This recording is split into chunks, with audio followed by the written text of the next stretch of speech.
E aí, pessoal? Olá para você que acompanha mais uma edição do Em Pauta, um programa que traz até você as principais informações do meio acadêmico e também da cidade de Pelotas. E no programa de hoje nós batemos um papo com o professor Fabiano Rosa, ele que dá aula de Libras aqui na UFPEL. O Em Pauta está no ar. E começamos o programa de hoje com uma doce notícia. As belezas e as delícias de Pelotas podem entrar para a história. Isso mesmo, Arildo. Isso tudo porque o conjunto arquitetônico e os doces pelotenses poderão ser reconhecidos como patrimônio nacional. E a reportagem que nos conta tudo isso é da Mariana Alau. Lugares históricos, prédios cheios de memórias, doces que contam o passado e são a esperança de um futuro melhor para muitas famílias. Os pilares da cultura pelotense estão prestes a serem reconhecidos pelo Instituto do Patrimônio Histórico e Artístico Nacional, o IPHAN, como Patrimônios do Brasil. Na verdade, isso é um acontecimento fantástico, né, para a cidade. Pelotas já é reconhecida nacionalmente como uma cidade histórica, né, com bens tombados a nível federal desde os anos 70. A ideia de preservar o centro histórico não é recente. A novidade fica por conta da ampliação da área protegida. Já existe há algum tempo, né, uma preparação até então, na verdade, se chamava do Centro Histórico de Pelotas. Agora houve uma ampliação dessa percepção pelo IPHAN. O chamado Conjunto Histórico de Pelotas inclui 7 setores de proteção e 7 ruas que ligam esses setores entre si. Um deles é a Praça Coronel Pedro Osório, que abriga prédios centenários como o Teatro 7 de Abril, a Prefeitura Municipal e o Clube Caixeral. As riquezas históricas de Pelotas, arquitetônicas, elas estão espalhadas pelo município. Então eles encontraram uma leitura que, na verdade, reconhece esse conjunto histórico. Uma delas, por exemplo, que eu queria citar como exemplo, é a conexão da cúpula do Grande Hotel com a cúpula da Catedral de Pelotas. Além do conjunto arquitetônico, o modo de fazer os tradicionais doces de Pelotas também deverá ser reconhecido como patrimônio imaterial do Brasil. A história dessas delícias tem bastante ligação com as origens da cidade. Aqui na época que tinham os escravos, os senhores, né, os portugueses, eles usavam as claras para engomar as roupas. E sobrava muita gema, que era o que os escravos tinham que usar, né? Então eles foram criando os doces com ovos. A reunião que vai decidir se o conjunto arquitetônico e os doces de Pelotas se tornarão patrimônio do Brasil acontece no dia 15 de maio. E a cidade de Pelotas foi sede de um evento de moda um pouco diferente. A repórter Daniela Mello foi conferir o Fashion Revolution, um evento de moda sustentável promovido pelo IFSul. A moda está sempre mudando e a sustentabilidade tem sido empregada na vida das pessoas. Cada vez mais, o consumo consciente vai ganhando forças, como é o caso da feira anual que aconteceu no dia 28 de abril, ao lado da Secretaria de Cultura, no centro de Pelotas. Fashion Revolution é um evento que conta com a participação de brechós e lojas independentes, ideal para quem pensa na sustentabilidade na hora de se vestir bem. O movimento começou no mundo 5 anos depois do acidente ocorrido em Bangladesh, onde o prédio de uma indústria têxtil desabou por falta de cumprimento de normas regulares de segurança, matando aproximadamente 3.000 trabalhadores. Em Pelotas, aconteceu a segunda edição, que contou com workshop, palestras e até mesmo uma exibição do filme River Blue no Cine UFPEL. O slogan do movimento, ele questiona, né, quem fez as minhas roupas. Então a gente quer saber quem está por trás dessas marcas, né, dessas grandes marcas ou das pequenas marcas, enfim, quem que realmente coloca a mão na massa e confecciona esses produtos. As marcas participantes precisaram passar por um processo seletivo para que as normas do evento visando o desenvolvimento sustentável fossem cumpridas por todos. A moda tem um lado bom e um lado ruim, que ela te empurra muita coisa, que tu precisa disso, isso está em alta, tu precisa se vestir assim para ser socialmente aceito. Além disso, quem passava pelo evento gostou do que viu, apoiando a iniciativa e apreciando a música ao ar livre. Então eu acho ótimo a iniciativa de fazer esse evento aqui, que traz tantos brechós para reutilizar, sabe? Se a gente não vai usar mais, a gente pode doar para outra pessoa ou vender. Com a grande repercussão que o Fashion Revolution gerou, unindo marcas e consumidores conscientes, a cidade espera pelo próximo evento no ano que vem. Atualmente, a Lagoa Mirim possui 8 unidades em monitoramento. E o Laboratório de Águas e Efluentes aqui da UFPEL é o responsável pelo controle da qualidade da água. A reportagem é da Marina Amaral e da Natália Pontes. A Agência de Desenvolvimento da Lagoa Mirim atua como uma instituição voltada para o desenvolvimento do lado brasileiro da Bacia da Lagoa.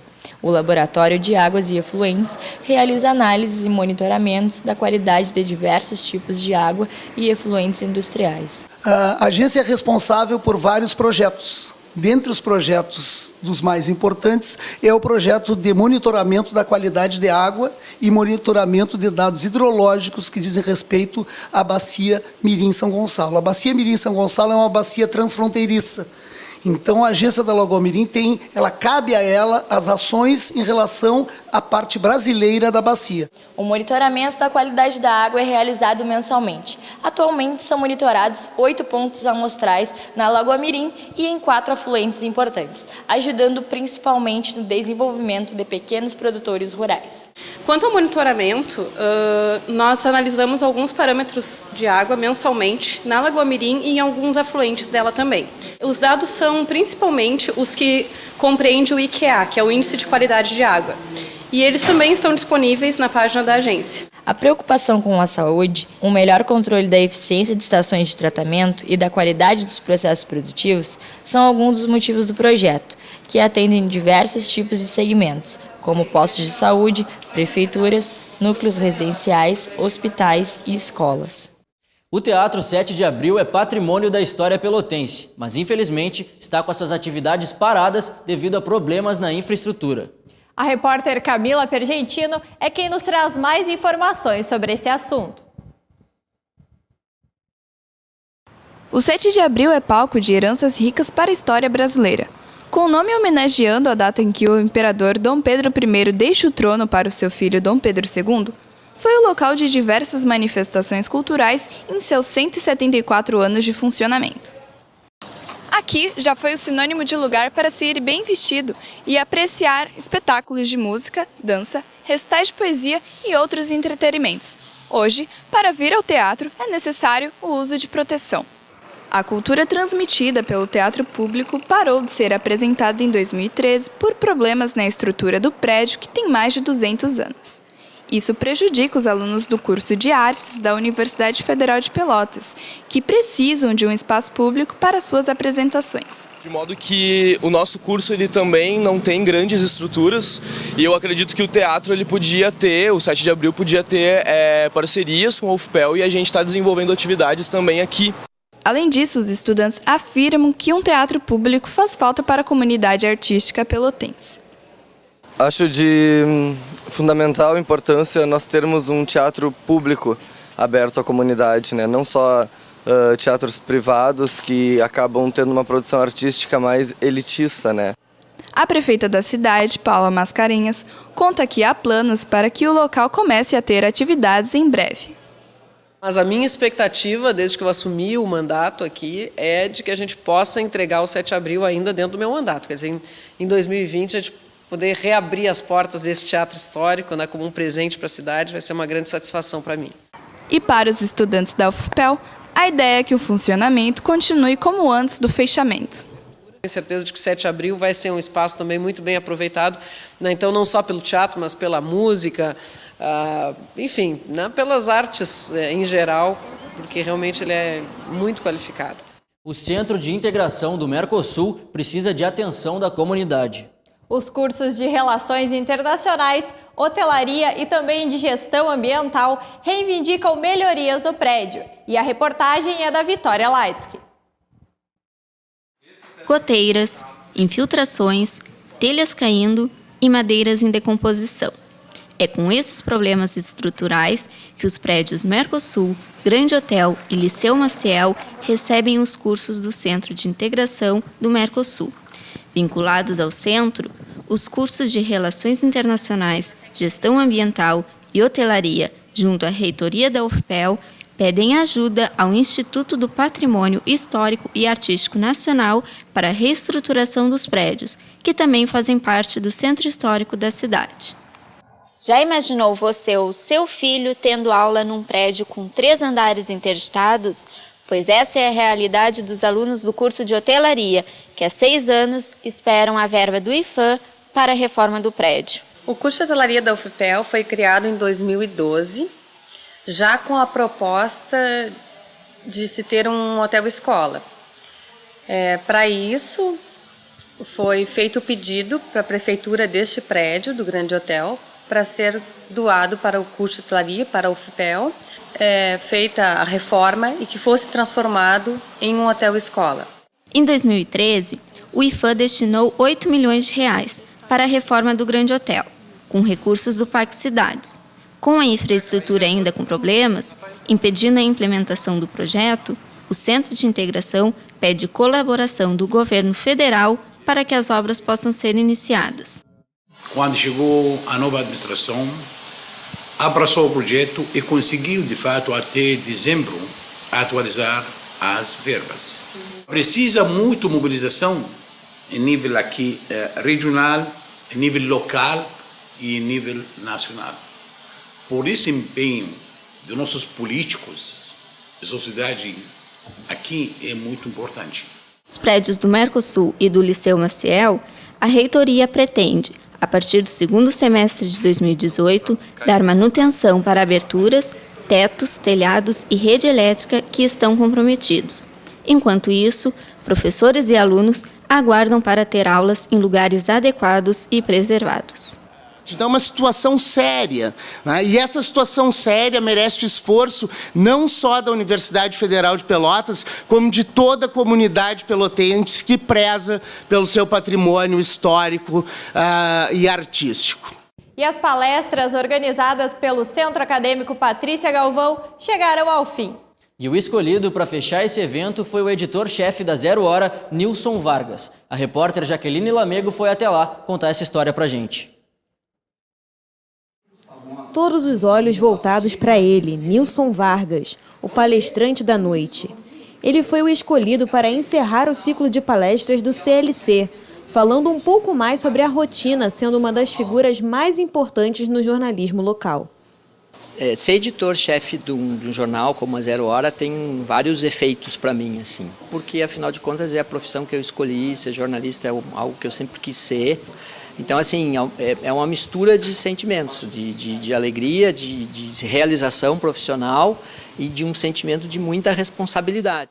Ao longo de anos no ramo jornalístico, Nilson se deparou com algumas novidades. Uma delas, talvez a mais importante nos últimos tempos, foi a imersão do jornalismo no meio digital.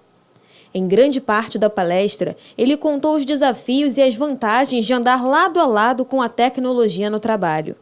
E ele não foi o único a ter que se adaptar a essas mudanças. Lanzetta, fotojornalista há 45 anos, quando não está por aí fotografando, passa o dia inteiro assim, encarando uma tela. Quem inventou o computador já acelerou algumas coisas que amanhã vão estar, as de hoje, ultrapassadas, né? Mas a gente vai ter que ir junto. Estou indo no que posso, acompanhando, já com 65 anos, mas tendo o prazer de fazer a fotografia também dessa forma, né? E é claro que se já é difícil para quem trabalha na área, para os estudantes é mais ainda. Eles precisam entender a nova realidade e se adaptar a ela. A gente espera, de coração mesmo, que tenha contribuído para o crescimento acadêmico dos estudantes do jornalismo UFPEL. Na última semana do mês de abril, o curso de dança da UFPEL celebrou o Dia Internacional da Dança. Saiba mais na reportagem do Pablo Jimenez. No dia 29 de abril comemora-se o Dia Internacional da Dança. E o curso de dança da UFPEL realizou diversas oficinas e espetáculos buscando aproximar o curso da comunidade pelotense. Mas esse ano a comemoração foi um pouquinho mais especial. Isso porque o curso de dança da UFPEL completa 10 anos de fundação, como nos conta a professora Carmen. Especialmente neste ano, que estamos comemorando 10 anos do curso de Dança e Teatro da Universidade Federal de Pelotas. Então, fica mais significativo.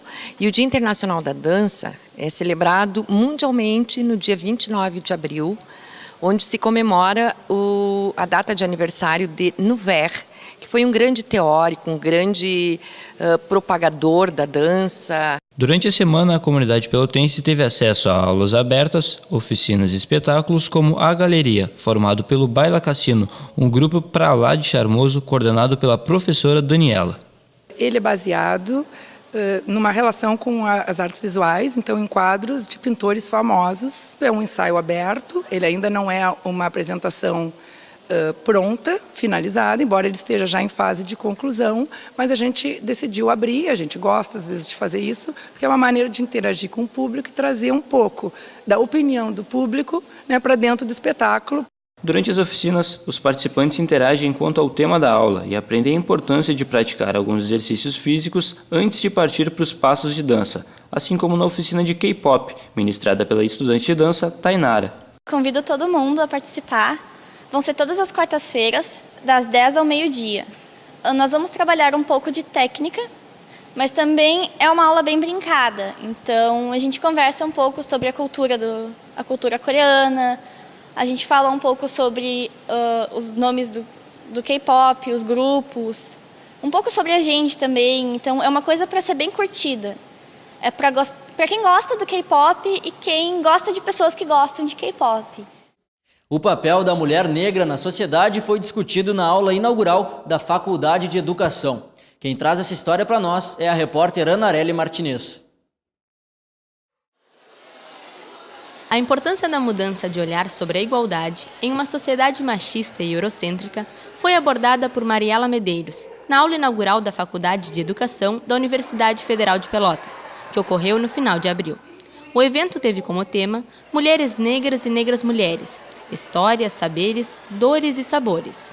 Então essa temática, eu penso que ela vem neste momento dessa aula inaugural, né, do curso de pedagogia, trazer para as alunas, né, que estão nessa graduação, né, um movimento de troca de olhar, porque são elas que vão estar indo para as escolas, né, e dentro das escolas nós precisamos de pessoas que tenham um olhar mais fraterno, mais igualitário e que busquem, né, romper com esses caminhos de preconceito e discriminação que existe na nossa cidade. Além de Mariela, também participaram como palestrantes Georgina Lima Nunes, Luciana Custódio e Raquel Silveira. O diretor da Faculdade de Educação, Rogério Urdig, aborda o engajamento das palestrantes com a faculdade. Essas 4 mulheres, todas têm vínculos com a Faculdade de Educação. 3 foram alunas da pedagogia, né? E a 4ª foi aluna da Educação Física, aluna do mestrado e da especialização. A aula inaugural busca também homenagear Marielle Franco e é uma forma de dar continuidade às suas lutas. Quanto mais discutirmos, quanto mais pensarmos coletivamente, mais estaremos tendo possibilidade das pessoas se humanizarem e entenderem o quanto é nefasto, o quanto é prejudicial, o quanto é ruim, o quanto é pavoroso ter uma atitude racista. Inclusão e integração foram os pilares do projeto Encantando Você. O repórter Jefferson Perleberg foi conferir o resultado desse trabalho em uma exposição na Universidade Católica. Veja na reportagem a seguir. Um olhar confiante. Um sorriso contido. Ou nem tanto. Foram apenas imagens, mas que possuem um valor muito simbólico. Eu posso definir uma palavra, incrível. Porque assim, as 3 semanas que nós ficamos lá em contato com eles, assim, foi muita troca de amor, assim, sabe? E olhar para eles e ver a carinha deles felizes por a gente estar ali fotografando, que talvez pode ser uma coisa simples que a gente está acostumada, né, no cotidiano, fazer uma foto, isso e aquilo, mas para eles, assim, eu vi assim que eles estavam encantados com aquilo ali. E o encanto deles nos deu mais vontade, sabe? As personalidades foram captadas através da lente da câmera. E isso resultou no projeto Encantando Você. Uma parceria que, além de fotografar os alunos de inclusão, pôde integrar os estudantes da Universidade Federal e Católica de Pelotas. Já havia um pedido de parte de uma das mães aqui da escola de inclusão para fazer uma foto. Aí a gente achou que seria o momento de conciliar isso, pedimos alunos voluntários das dos dois cursos, e aí se montou a equipe e se fez esse projeto, não com o objetivo só de aproximar os dois cursos, mas de inserir futuros jornalistas nesse cotidiano e ver que a tarefa de inclusão é uma tarefa que também passa pelo jornalismo, e o jornalismo pode apoiar a despertar assim essa necessidade de cidadania tanto nos alunos, nos fotógrafos no caso, quanto no pessoal da escola de inclusão. E a importância do projeto é vista não só por quem participou, mas também por quem conferiu a exposição. Que a gente vê a necessidade desses alunos que são especiais, eles já têm uma dificuldade muitas vezes de ser incluídos na sociedade, e através desse projeto eles, além de serem expostos, as pessoas verem que eles são sim capazes de atuar, trabalhar, porque é uma atuação, né? Tirar fotos também, você tem que estar lá preparado, despojado, e tu vê a forma como eles fizeram as fotos, tu vê que eles estavam alegres, e com certeza a Universidade Católica e a Universidade Federal de Pelotas estão de parabéns.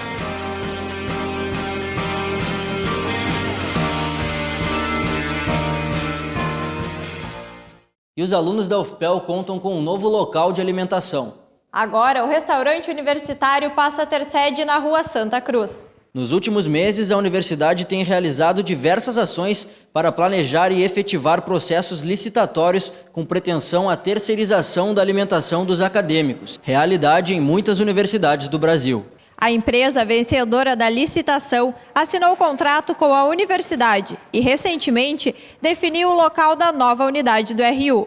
O prédio fica próximo ao campus da odontologia e da região do Porto e faz parte da rota do transporte de apoio, visando acessibilidade aos estudantes no horário de almoço e janta. Não haverá alteração dos valores aplicados para os estudantes e servidores, assim como será de livre acesso para os estudantes bolsistas. O funcionamento da nova unidade ocorre de segunda a sexta. Aos finais de semana, as refeições serão servidas no RU da antiga Casa do Estudante, na Rua 15 de Novembro. E no próximo bloco tem entrevista aqui no Em Pauta. O professor Fabiano Rosa vai falar com a gente sobre acessibilidade. Não sai daí que o Em Pauta já volta.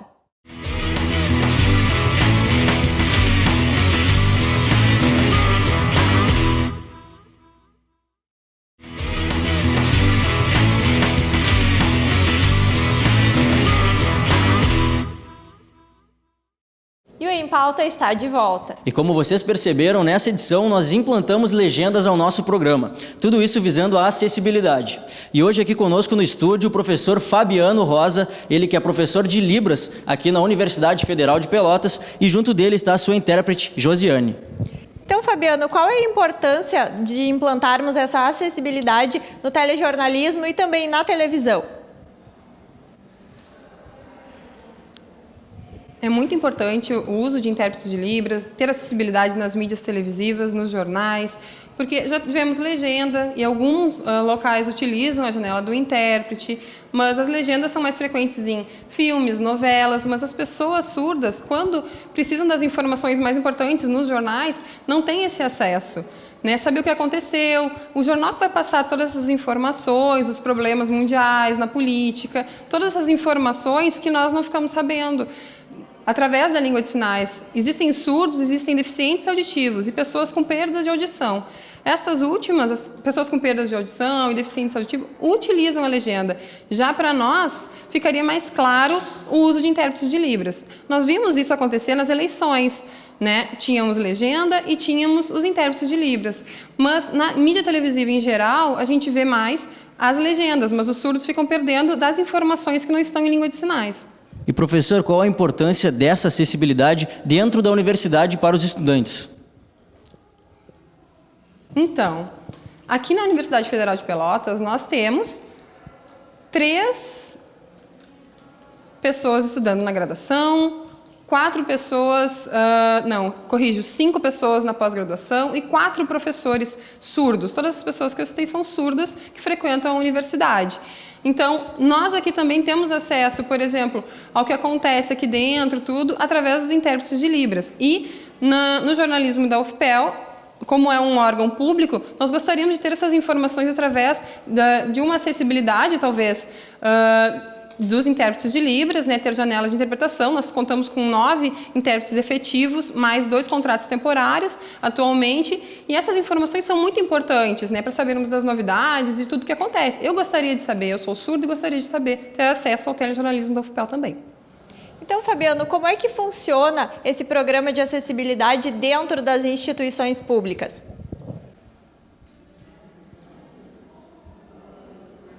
Toda instituição pública, por exemplo, a Universidade Federal de Pelotas, quando um aluno é aprovado no Enem para um curso daqui e ele ingressa na universidade, é direito legal deste aluno a universidade ter o intérprete de Libras. Tem em outras instituições surdos que ingressam e pedem esse direito, porque é uma garantia de participação desse aluno efetivamente dentro da instituição, né, com intérpretes de Libras na universidade, nas aulas, mas não somente nas aulas, em diversos eventos acadêmicos que essa instituição pode oferecer.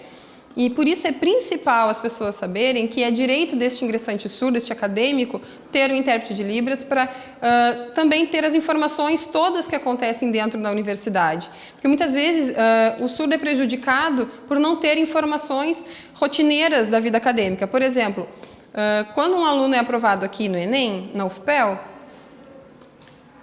a UFPEL ela tem o Núcleo de Acessibilidade e Inclusão, que é responsável pela acessibilidade de todas as deficiências incluídas na universidade.